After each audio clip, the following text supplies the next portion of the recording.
Good morning. 10 के दमदार trades में आपका स्वागत है और हमारे साथ राजेश सतपुते और सचिदानंद उत्तेकर पिछले शो से बने हुए हैं। साथ ही रचना वैद्य जुड़ेंगी अपनी फ्रेश ट्रेड्स के साथ और रुचित जैन ये भी जुड़ेंगे, इनसे लेंगे fresh trades. Big market voices में हीलियोस इंडिया के सीईओ दिनशो ईरानी, इनसे करेंगे खास बातचीत। और उसके अलावा तिमाही नतीजों पर जेके टायर के प्रेसिडेंट अनुज कथूरिया से होगी एक खास चर्चा। और उसके अलावा जो कल मैंने एक बातचीत की थी मोतीलाल ओसवाल के चेयरमैन रामदेव अग्रवाल से, उनके साथ जो एक इंटरव्यू था उसका एक छोटा सा अंश भी आपको दिखाएंगे कुछ ही देर में शो पर। लेकिन एक बार ज़रा पहले मार्केट की बात करते हैं। और निफ्टी देखिए वापस ग्रीन में आया और 32 पॉइंट्स ऊपर इस समय निफ्टी। मिड कैप इंडेक्स में जो कोलैप्स कर गया था वापस एक बार ग्रीन में आने की तैयारी कर रहा है। देखिए लोअर लेवल से क्या शानदार रिकवरी आ रही है मार्केट पर। ये मार्केट रहेगा इस तरीके से, अगर आप प्योर लेवल बेस्ड ट्रेडिंग करेंगे तो रिवॉर्ड करेगा आपको। दोनों लेवल्स, दोनों साइड की रेंज को ब्यूटीफुली रिस्पेक्ट कर रहा है। बैंक निफ्टी पे लेकर आइए, हालांकि बैंक निफ्टी अब अभी भी थोड़ा लोअर लेवल साइड पर ही है, लेकिन फिर भी ये हायर लेवल से स्लिप हुआ, अब लोअर लेवल पर थोड़ा सा फिर से सपोर्ट लेने की कोशिश कर रहा है। आज का बिग सेक्टर है एफएमसीजी। सारे के सारे स्टॉक्स एफएमसीजी में अच्छी खासी रिकवरी दिखाते हैं। और एक स्टॉक जहां पर बॉटम के साइंस क्लियरली विजिबल हैं वो है एशियन पेंट्स। एक बार एशियन पेंट्स का एक हफ्ते का चार्ट लेकर आइए। रिजल्ट के बाद से ये स्टॉक लगातार अब उन लेवल्स को तोड़ने को तैयार नहीं है। ये देखिए इनफैक्ट अब वो रिजल्ट डे की जो पूरी की पूरी वीकनेस थी उसको भी ये स्टॉक अब ऑलमोस्ट नेगेट करने को तैयार है। वीरू। बिल्कुल एशियन पेंट्स। और एक बार जरा लेके आइए निफ्टी आईटी 200 अंक ऊपर। और याद होगा आपको हमारा वो अनुजर मेरा 2-3 दिन पहले का डिस्कशन, सबसे क्रिटिकल रेंज निफ्टी आईटी के लिए है 33,800, 200 डे एक्सपोनेंशियल के बीच अभी भी वही प्लेस्ड है। खैर इस पर बातचीत करेंगे हम इस कार्यक्रम के दौरान, लेकिन आप पैनल से कॉल यहाँ पे ले लेते हैं। राजेश सतपुते, सचिदानंद उत्तेकर, रचना वैद्य और रुचित जैन जी जो है वो हमारे साथ फ्रेश पर्सपेक्टिव लेके जुड़े हैं। रचना जी गुड मॉर्निंग, आपके दो ट्रेड्स इस वक्त के। जी गुड मॉर्निंग। और मेरी तरफ से जो दो ट्रेड्स रहेंगे उसमें एक रहेगा Hindustan Unilever. And Hindustan Unilever में यहाँ पे फिलहाल फ्यूचर्स के हिसाब से 2355 पे है हम, और ऊपर वाली साइड पे हम यहाँ से 2375 की तरफ जा सकते हैं। डाउन साइड पे 10 रुपीज का एसएल लगाना चाहिए 2345 पे, और ऊपर वाली साइड पे 2375 का टारगेट और उसके बाद 2385 का दूसरा टारगेट। और उसके बाद जो मेरा सेकंड कॉल रहेगा that will be in ITC. ITC में फ्यूचर्स पे आज अच्छी मूवमेंट है। एफएमसीजी का जैसे हम जानते हैं आज डे है, तो आईटीसी में यहाँ पे मुझे कंटिन्यूटी की उम्मीद है। 439 पे है अभी, 443 एंड 445 की तरफ ये काउंटर जाए ऐसी उम्मीद है। डाउन साइड पे 437 का एसएल लगाना चाहिए। तो ये होगी रचना जी की दो ट्रेड्स। आईटीसी में आज खैर अच्छा खासा मोमेंटम है। Ruchit good morning. रुचित आपकी दो ट्रेड्स। जी very good morning to everyone. दो स्टॉक्स है, खरीदारी की साइड है। ऑल्दो मार्केट्स में वॉलेटिलिटी ज्यादा है, बट कोई ना कोई सेक्टर रोटेशन हम देख रहे हैं कि एवरीडे हो रहा है। और आउट परफॉर्मेंस हमें लग रहा है कि डिफेंसिव थोड़े स्टॉक्स में जैसे आप भी कुछ देर से बात करें कि वैसे स्टॉक्स में आउट परफॉर्मेंस आज के ट्रेडिंग सेशन में दिख सकता है। तो फार्मास्यूटिकल स्पेस में से मेरी पहली पिक रहेगी जिसमें सिप्ला में खरीदारी की सलाह है। वह रिजल्ट के आसपास काफी वॉलेटिलिटी स्टॉक में देखी गई, लेकिन फाइनली एक पॉजिटिव डाइवर्जेंस आरएसआई के थ्रू फॉर्म हुआ। और कल के ट्रेडिंग सेशन में ये स्टॉक ने अपना जो 1434 का इमीडिएट रेजिस्टेंस था वो स्टॉक ने सरपास किया है। तो सिप्ला में करंट लेवल्स पे 1400 के नीचे के स्टॉप लॉस रख के खरीदारी करने की सलाह रहेगी।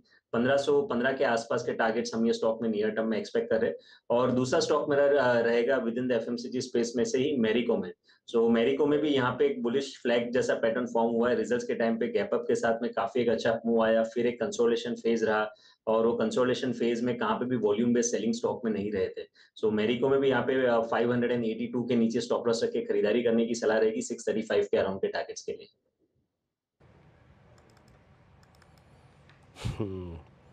अच्छा ये दो कॉल्स पे जाएं अभी। और अनुज ये बालकृष्ण जी क्या करके मानेंगे इस बार? हीरो समझ में नहीं आ रहा है। मैं तो ये देख रहा था कल भी, बालकृष्ण जी आज भी दो मैं हैरान था। ऐसा नंबर्स में कुछ नहीं था, ऐसा कमेंट्री में कुछ नहीं था, और ऐसा भी नहीं है कि कोई स्टॉक जो है बहुत ज़्यादा उससे पहले पिट चुका था। ये कई बार होते हैं मार्केट में इस तरीके के फेज। फ्रैंकली मैं सरप्राइज था, कल भी इस तरीके से चला ये स्टॉक, और अब देखिए। और अगेन ऐसा नहीं है कि ये स्टॉक पहले वीक था, पहले भी काफ़ी स्ट्रॉन्ग था ये स्टॉक, उसके बाद भी आई थिंक ये इंटरेस्टिंग है, बहुत इंटरेस्टिंग है। इस पूरे अर्निंग सीजन का मेरे ख्याल से सबसे सरप्राइज पैक जो है ना, सबसे सरप्राइज मूवर जो है वो यही रहा है, बालकृष्ण इंडस्ट्रीज। ये देखिए क्या मतलब किस तरीके के मूव्स आए हैं इसमें। बिल्कुल, बालकृष्ण इंडस्ट्रीज 3129 मेरी स्क्रीन पे जब टिक आया ना कि ये डे हाई पर, तो मैं हैरान रह गया। और एक बार यूएसएल को भी देखिए नेगेटिव खबर, बट यही होता है ऐसे बाजार में। यूनाइटेड स्पिरिट्स आपकी स्क्रीन पर आएगा अब डे हाई की ट्रजेक्टरी में, दिन के सर्वोच्च स्तर पर 1180, 1% ऊपर। राजेश जी, आपके दो ट्रेड्स। वीरेंद्र जी देखिए, एक एफएमसीजी एक आईटी। नेस्ले मैं बाय करूंगा, मुझे लगता है आज एफएमसीजी में अच्छी टेलविंड है, तो यहाँ पे बहुत अच्छा मूव मिलना चाहिए एफएमसीजी में। तो नेस्ले बाय रहेगा। देखिए स्टॉप लॉस रखेंगे 2440 का, और इसका जो स्विंग का रेजिस्टेंस है या टारगेट वो रहेगा 2550 का। सेकंड बाय कॉल रहेगा एचसीएल टेक्नोलॉजीज में। मुझे लगता है कल एचसीएल टेक्नोलॉजीज ने जिस तरह से एक डिस्प्ले किया था लोअर एंड से, और जिस तरह से अपने हाईएस्ट लेवल पे क्लोज हुआ इनिशियल प्रॉफिट बुकिंग के बाद, मुझे लगता है आज फिर से थोड़ी स्ट्रेंथ दिखाएगा, जिसका टारगेट होगा 1375 से 1380। तो एचसीएल टेक्नोलॉजीज बाय करें with stop loss of 1325। Okay, चलिए अब सचिन के पास चलते हैं, उनकी भी फ्रेश कॉल्स ले लेते हैं इस समय की। सचिन, आपकी दो ट्रेड्स इस समय की। अनुज जी, यहाँ पर दोनों stocks on the long side है। एक उसमें से कैश सेगमेंट का स्टॉक होगा जिसमें अभी अभी एक अच्छा मोमेंटम नजर आया है, बट ओवरऑल स्ट्रक्चर देखे तो काफी इंटरेस्टिंग है। स्टॉक का नाम है ओलेक्ट्रा ग्रीनटेक। जिस तरीके से पिछले 4 महीनों से यहाँ पर एक लो टॉप लो बॉटम सीक्वेंस थी, वो सीक्वेंस कहीं जाकर थम चुकी है।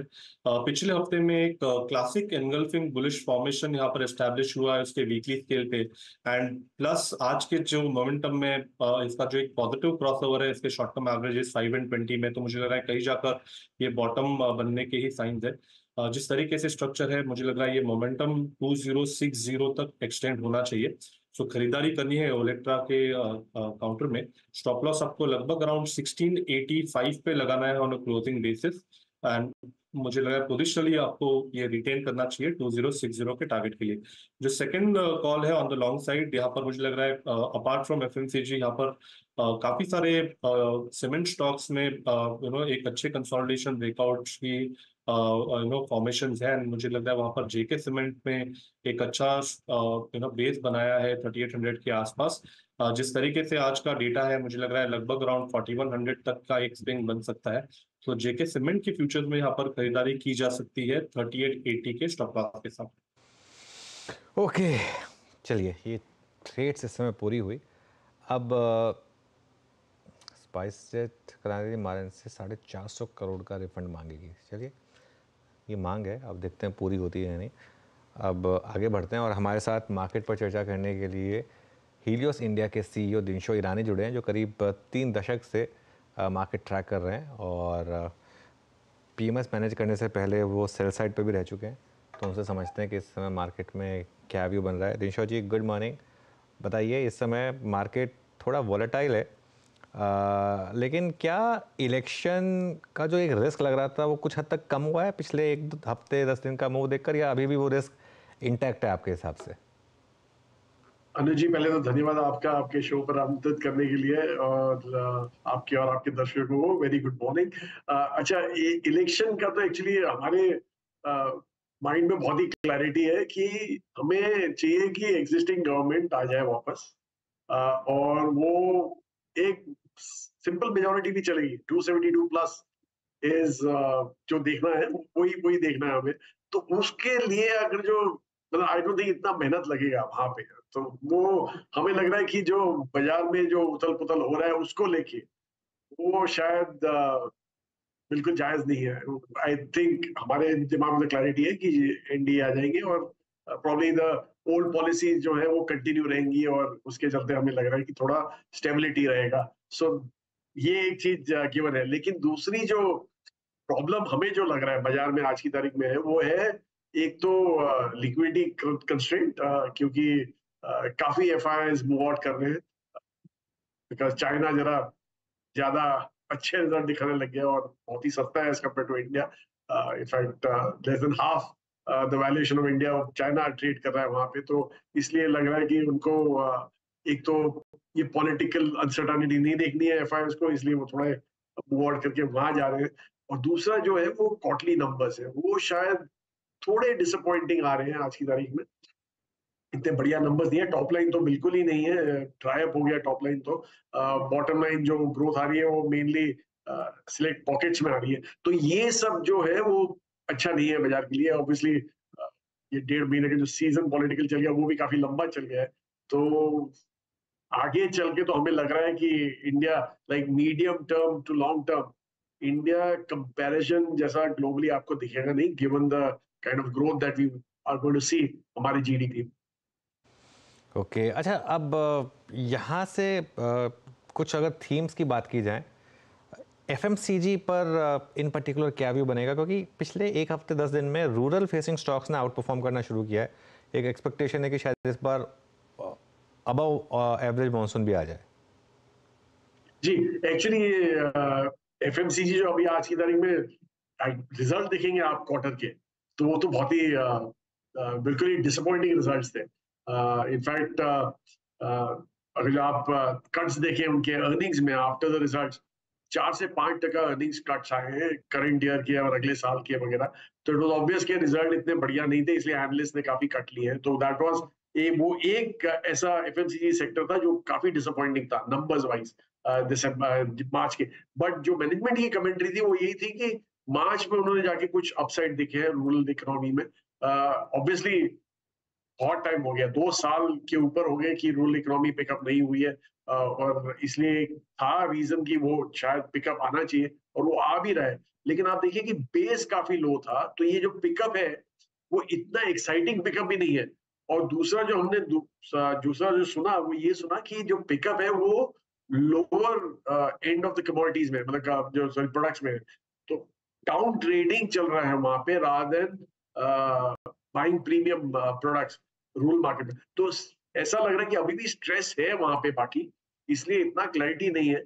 12 जैसे आपने बोला मॉनसून अगर जो बढ़िया है और लानीना की बात चल रही है तो उसमें तो मॉनसून अच्छे ही आते हैं, तो अगर जो वैसा है तो I think again matter of time जब रूरल एक बार और फिर से किक इन हो जाए आगे चल के। इसलिए प्रॉब्ली फ्रॉम 4th-5th क्वार्टर आपको अच्छे नंबर दिखने लगेंगे, लेकिन हमें तो ये लग रहा है कि ये क्वार्टर भी जो है जून का इतना बढ़िया नहीं आने वाला है एफएमसीजी कंपनीज के लिए।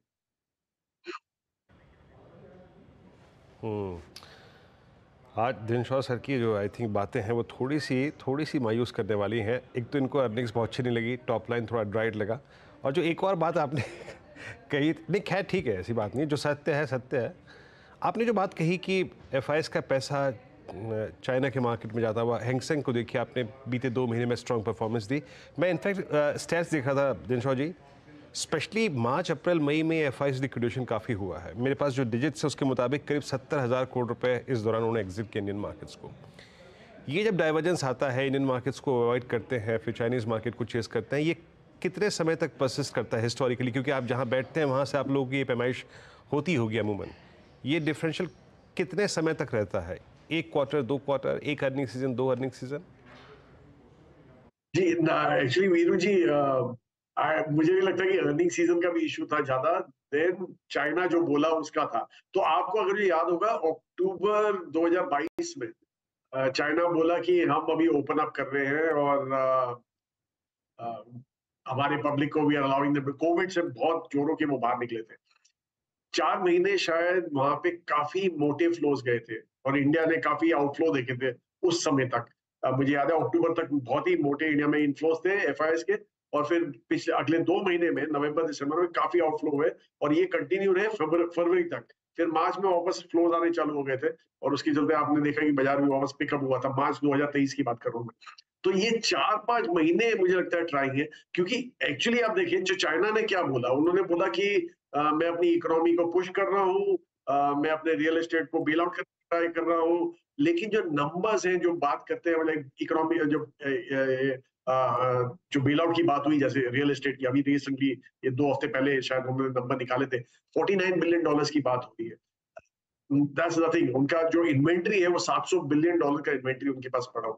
तो ये 49 बिलियन कहाँ तक वो बेल आउट करेगा उस सेक्टर को, वो काफी क्वेश्चनेबल है।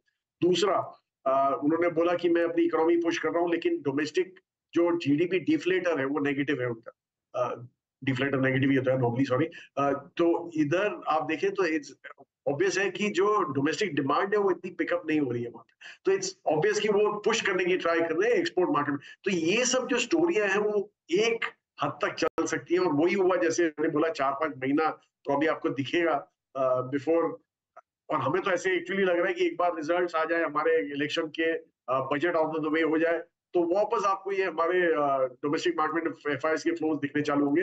बिकॉज जैसे मैंने बोला कि अगर जो आप इतना बढ़िया ग्रो करने वाले हैं, आगे चल के अपना जीडीपी एक्सपेंशन इतना होने वाला है, तो इग्नोर नहीं हो सकता। India can not be ignored by any other big player in the FII space. Okay, चलिए थोड़ा सा मैं इंस्टीट्यूशनल मनी पर और उसके फ्लो पर आपका एक वीडियो था।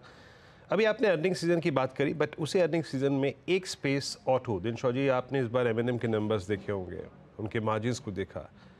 एक और बात है इन कंपनियों के, चाहे वो आप मारुति देखें, चाहे टाटा मोटर्स देखें या एमएनएम देखें, इनके लॉन्चेस बहुत स्ट्रॉन्ग रहे हैं बीते 1.5 साल में, 2 साल में। अभी एमएनएम एक नई लॉन्च लेके आया करीब 1500 सीसी के सेगमेंट में।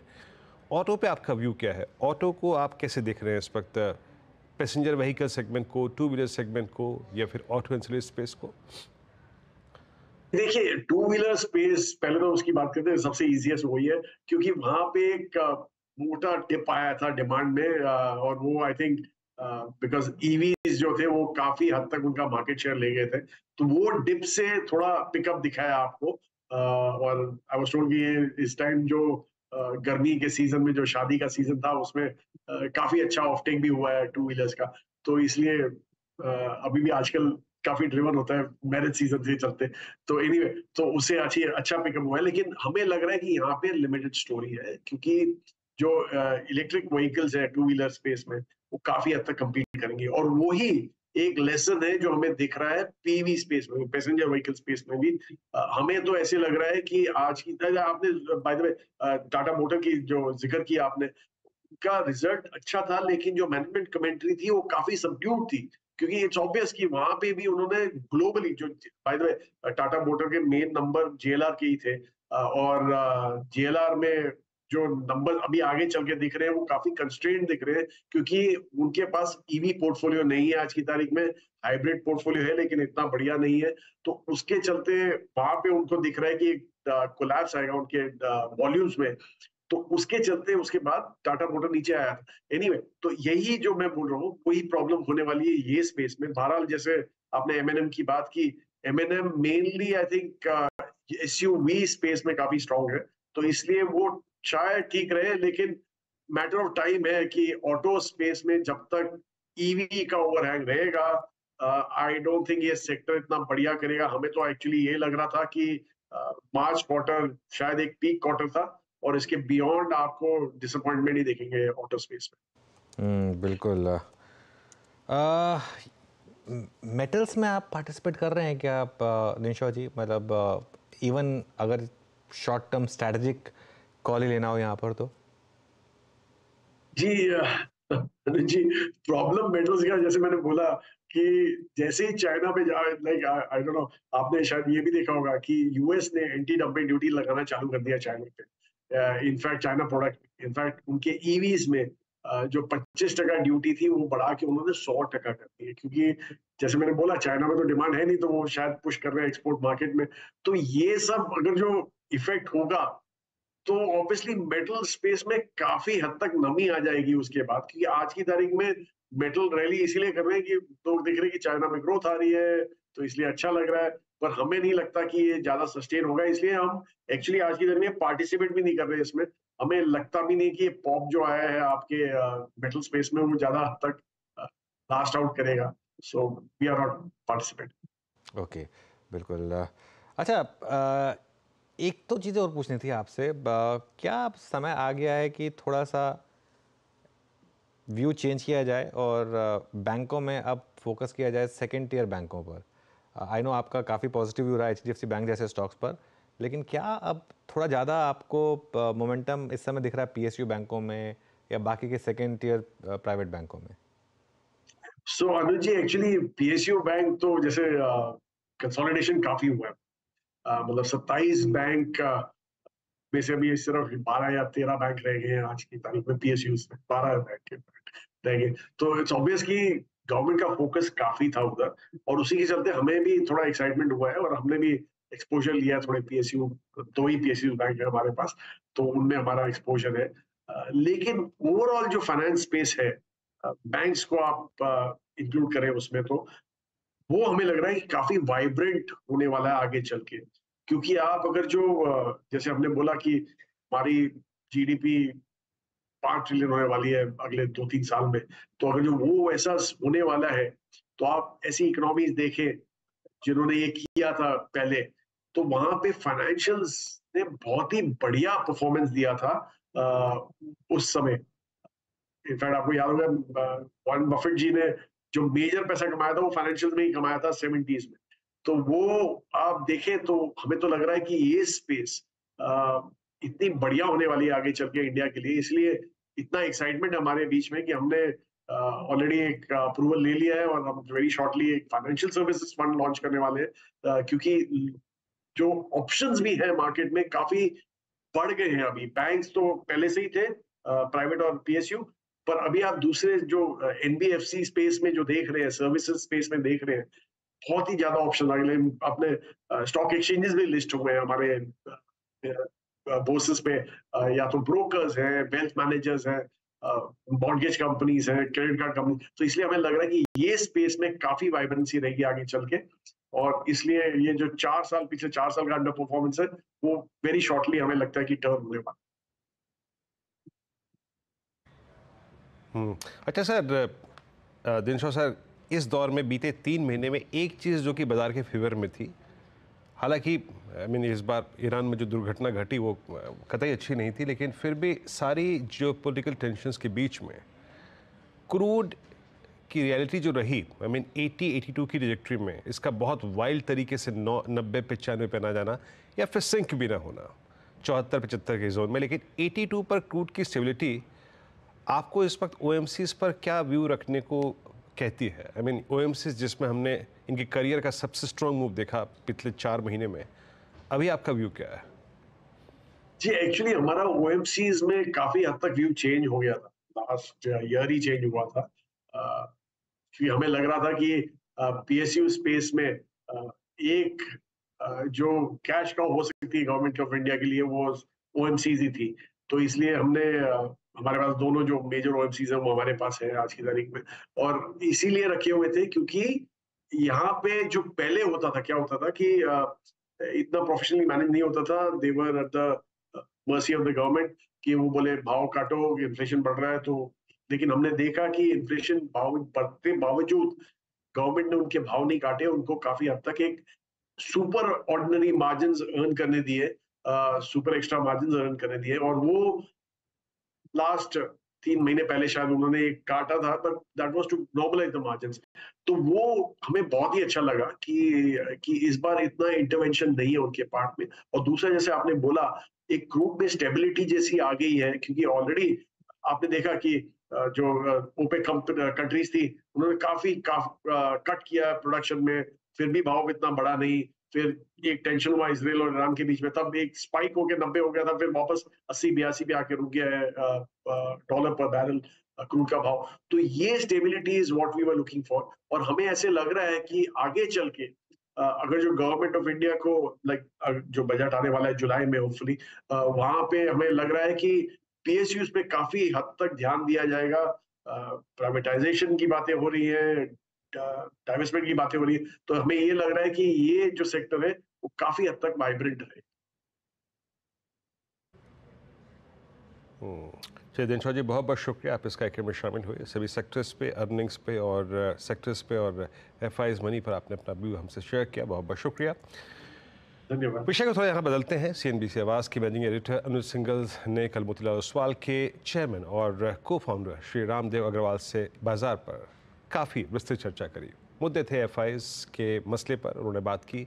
इस दौरान रामदेव अग्रवाल ने कहा कि अगले 15 से 17 सालों के बीच में निफ्टी करीब 1,50,000 तक जा सकता है और अगले 5 से 6 सालों के बीच में सेंसेक्स लगभग 1,50,000 तक हो सकता है। उन्होंने कहा कि एफआईज को अभी लौटने में भारतीय बाजार में थोड़ा समय लगेगा, और उन्होंने ये भी एक मत दिया इलेक्शन के मुद्दे पे कि शायद बीजेपी को 300 से ज़्यादा सीटें मिलने की उम्मीद लग रही है। आइए देखते हैं ये एक्सक्लूसिव इंटरव्यू।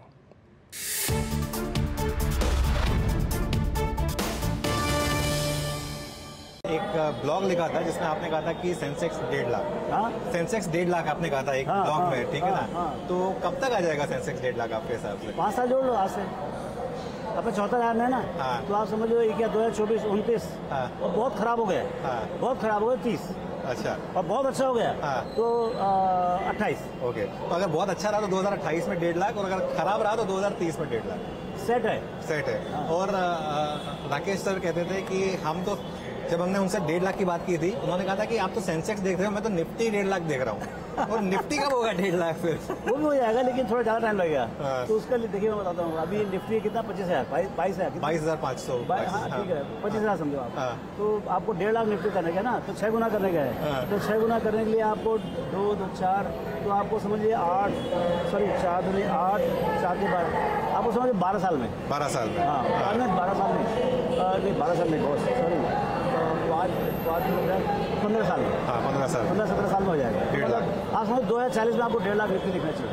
कोई स्ट्रेट लाइन में नहीं होने वाला है, स्ट्रेट लाइन में बहुत करेक्शंस होंगे। और इतने बड़े बड़े करेक्शन होंगे पसीने आ जाएंगे लोगों को। अच्छा, तो that is, see, to make money in the stock market you need vision, courage and patience.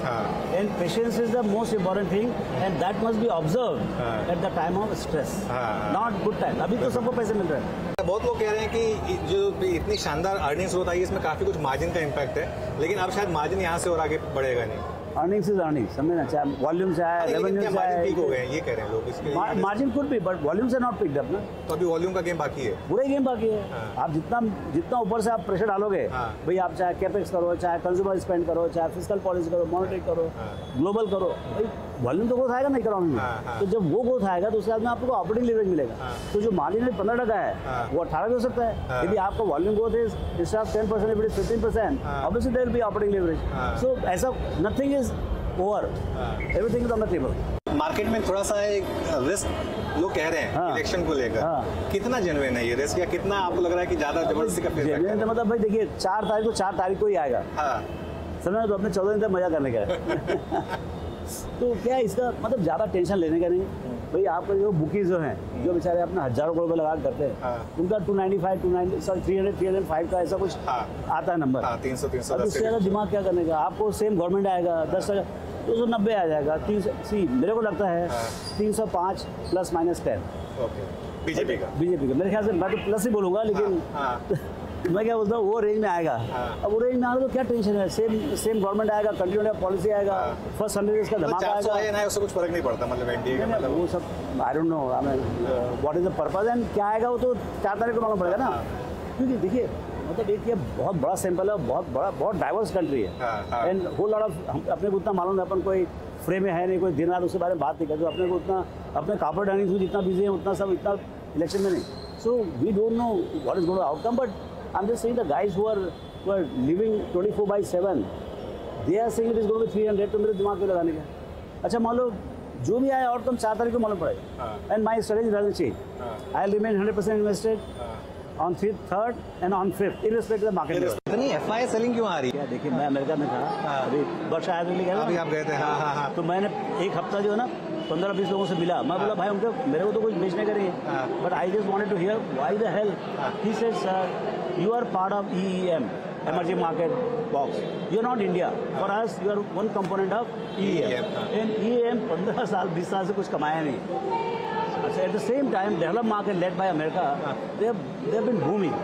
अब ये बताइए पैसा कहाँ जाएगा? लेकिन हमारे मार्केट में बना पैसा, लेकिन डॉलर की वजह से। he saying that एक बंदे का जो है उसने $20 बिलियन लगाया था, 8 इंडिया में और 12 चाइना में। तो उसका 12 का 8 हो गया और 8 का इंडिया में 12 हो गया। सब मिला के उसको वहीं लगा, वहीं रह गया। तो वो बोलता है कि भाई मैं क्या करूं? ठीक है, India has done that. So I think one fund है who has got India dedicated fund, they are getting lot of India dedicated inquiry, but that is not big enough, because all the fund right now जो location है वो सब location जो है EM में, emerging market fund में।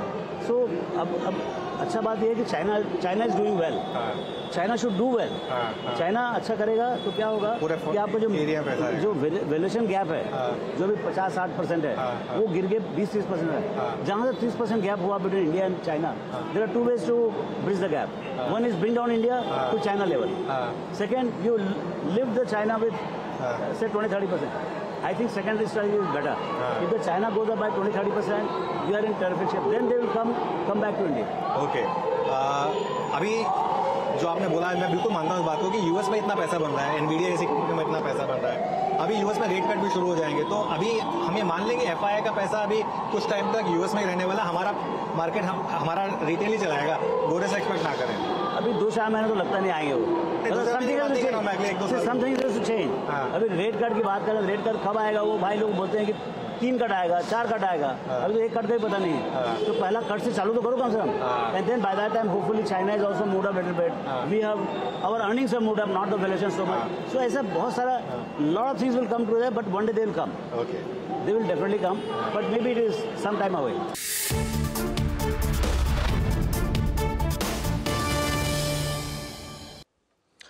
तो यदि मोतीलाल ओसवाल के चेयरमैन रामदेव अग्रवाल के साथ बातचीत। लेकिन अब शुरुआत करते हैं ट्रेडर्स हॉटलाइन की इस वक्त की सुर्खियों के साथ।